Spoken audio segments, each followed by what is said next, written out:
Let's talk about two fantastic UHQR releases from Chad Kassem and Analog Productions, beginning with Steely Dan's Can't Buy a Thrill. This is the original pressing from 1972, and Steely Dan Countdown to Ecstasy from 1973.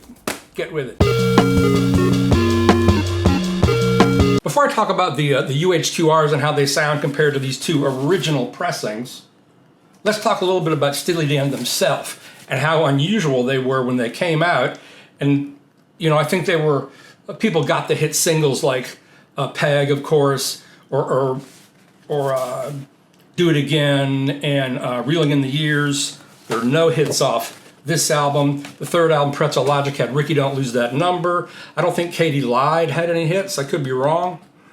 And then they went into Royal Scam. But these first two records are so bizarre and so weird if you just take them lyrically to begin with. Never mind the fact that Donald Fagen and Walter Becker employed wonderful musicians. Even on this record, I mean, some of the players got really short shrift in the long term. Drummer Jim Hodder was a great drummer, and I don't know why they didn't keep him on longer. He was gone pretty much after Countdown to Ecstasy, but he was a great drummer. He played great parts, had great ideas, had a really good feel.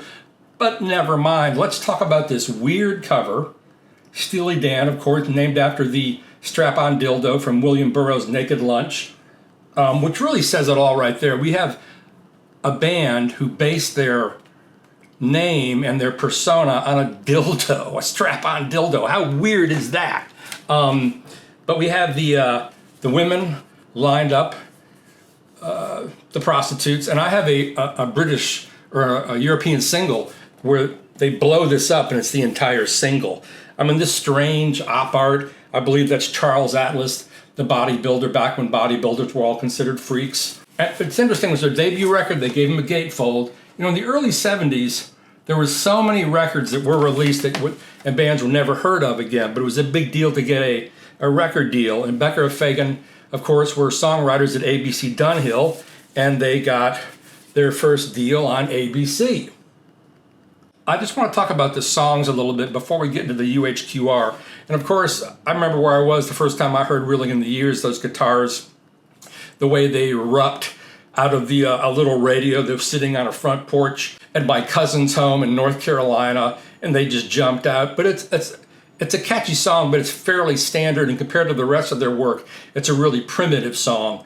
But it has those amazing guitar solos by Jeff Skunk Baxter and Denny Diaz, and the burning, continuous shuffle of Jim Hodder. And, the lyrics are sort of, standard reminisce about some guy who was a failure and, are you reeling in the years? Are you throwing away the time? The second single, or actually I think Do It Again was the first single. Do It Again is a weird song. First of all, the beat, which I guess is considered a slow mambo beat. You have a B3 Hammond organ, which creates this giant bed. And below that, even on the original pressing, you can hear Walter Becker's electric bass. And on a good system, the bass is super low. It's like sub-bass on a synth record or an electronic record. And that really surprised me, both on this pressing and on the UHQR. But you've got the Hammond organ, you've got the weird funky groove, and there's a gyro going on. And there's a solo where Donald Fagen is playing a plastic organ, a Yamaha, I think it's a CS80, a YS80. And it's just these early records show him playing a lot of keyboard, and he's a great keyboard player, and he's really weird if you really listen to his parts. By the time they get to Pretzel Logic, they're already bringing in, I think, Michael O'Martian on keyboard, and then by the time they get to Royal Scam, it's all Paul Griffin on keyboard.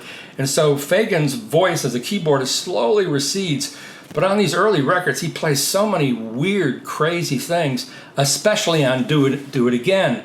And, it's just kind of hypnotic, throbbing groove that doesn't have a bridge. It's just weird call and response verses and flowing into the chorus, which is just really part of the verse, but there's a little bit of a key change happening. But and when they hit the solo, well, first there's a Denny Diaz electric sitar solo, which is really, really strange and really, really brilliant. And then Fagen's solo, which is this strange sort of abrupted, truncated, stomping, jabbing. There's definitely a lot of Thelonious Monk in his playing, but just the ideas he's playing, and that song in particular, are so strange. But the song is so strange. It's just sort of throbbing. It's a weird song. I think it's one of the weirdest songs in their entire discography. And if you listen to the lyrics are really strange and set up this sort of tone of foreboding. It's ominous. In the morning, you go gunning for the man who stole your water, and you fight till he is done in, but they catch you at the border, and all the mourners are all singing as they drag you by your feet, but the hangman isn't hanging, so they put you on the street, and you go back, Jack, do it again. I mean, the imagery really reminds me of something from Apocalypse Now. You know, I see it's dark, it's at night, they've roped this guy in, they're gonna kill him, they're gonna hang him. The mourners are all singing. It sounds like something from a, Bohemian Grove, or to make it less political, like something out of Apocalypse Now. You're deep in the jungle, and they've captured this guy, and they're going to hang him. But that day, the hangman isn't hanging, so they put him back on the street. Such a great song. And then Fagen's weird, truly weird. Go back and listen to a keyboard solo on this Yamaha thing. Dirty Work with David Palmer on vocals is sort of like a standard love song about kind of a guy who knows he's kind of doing a woman's bidding while her man is out of town. I had read they wrote that in hopes that Barbra Streisand would cover it. But it's a great song. You know, it's an easy song to like. Kings, to me, there are definitely some throwaway tunes. I mean, they're still great tunes. Kings is kind of throwaway, and it's got an amazing Elliott Randall guitar solo. You know, all the Steely Dan records have amazing guitar solos, most especially, I think, on Royal Scam. They're just insane on there. But Midnight Cruiser, it's a vocal by Jim Hodderts. A lot of these are sort of almost like, there was a band called Rare Earth in the early 70s, and they sang these sort of songs that were kind of like songs you would hear at a sporting event. Everyone could sing along. Where are you traveling, Midnight Cruiser? That's okay, Reeling in the Years, of course. Fire in the Hole, another great example of Fagen's piano playing. I mean, the thing starts out with da-da-da-da-da-da-da-dum. It's like ragtime, it's stride, it's Ferranti and Teicher, the way he kind of does these long glissando notes before they go into the verse. And Jim Hodder's drumming is amazing there. He's playing along on the intro. He plays this beautiful buzz roll into the verse. Fagen sings, I decline to walk the line. They tell me that I'm lazy. Worldly wise, I realize that everybody's crazy. I mean, Fire in the Hole, which is a reference to a bomb in a hole, like a grenade getting ready to go off. It's really about a guy who just thinks he's nuts, and he's crazy with women. He's crazy in life. With a cough, I shake it off and crawl around my yellow stripe. But Fire in the Hole is a great song.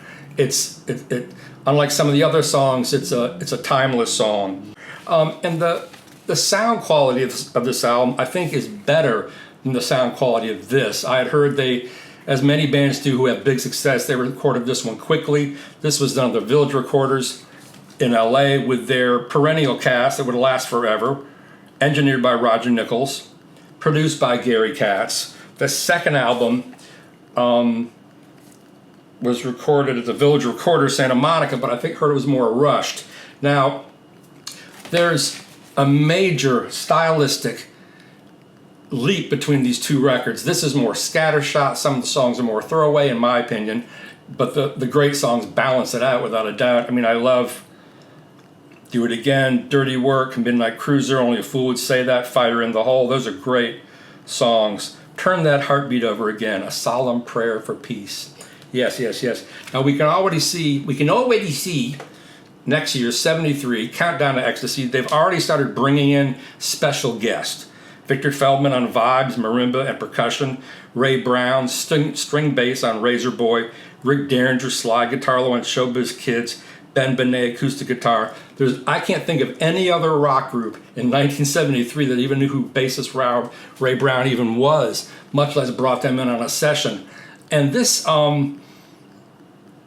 may be a little more rushed recording-wise, and the sound isn't as spacious as this is, but this is a great record, and there are no throwaway songs on this album. Bodhisattva, You know, there are no hits off this record when the record came out, but Bodhisattva's kind of about your guru, I believe. Razor Boy, Lonnie Swept the Playroom. No, will you still have a song to sing when the Razor Boy comes and takes your fancy things away? Just a weird, beautiful song. The Boston Rag, another big sing-along tune. Your Gold Teeth, which is the first inclination to me that they had real jazz chops. Fagan is playing Rhodes or electric or Wurlitz or piano, and there's a lot of great playing in that. That's a great arrangement. Showbiz Kids, sampled by, among others, Super Furry Animals. And the final song, King of the World, which is a, you know, what's the word? Apocalyptic, post-apocalyptic, dystopian song about driving around, smoking poppies, reading last year's papers, I don't know why. Assassins, cons, and rapers might as well die. But a brilliant, brilliant record. I have a few original pressings. And it's also cool because you get to see the old monitors. I'm sure that's an old Altec monitor right there. And they're all smoking. Becker and Fagan look totally cool. Jim Hodder is still in the group, but everybody else is gone. There's no David Palmer. And let's talk a little bit about the sound quality of the UHQR versions, which is why you showed up in the first place, right? Both of these records, the UHQRs sort of just open everything up, top to bottom. It's almost like, you know, this is a corny analogy, but imagine a carnation or a rose or a little flower. Those are the original pressings. The UHQRs are fully bloomed and wide open. You hear more, there's more detail, there's more space around all the instruments. There's more decay on the vocals and in the instruments. There's better imaging because things aren't so submerged into one smaller mix. I don't know what the UHQR process is, but it's really, really remarkable. Both of these records, especially the first one, were sort of audiophile records for their time. And there were a lot of audiophiles with totally different systems in the early to mid 70s up to today, obviously. But that's when the whole term was sort of really born, I believe. And I think these guys obviously cared about sound. They used Gary Katz and Roger Nichols throughout their career. So all these records for their period sound great, or both of these records. Starting with Countdown to Ecstasy, Bodhisattva. The top end is just much more open, so you can hear all the hi-hat, you can hear all the small percussion. There's much better separation of instruments. There's a wider, deeper stage. The top is lighter, it's smoother, the top end. It's cleaner, it's crisper.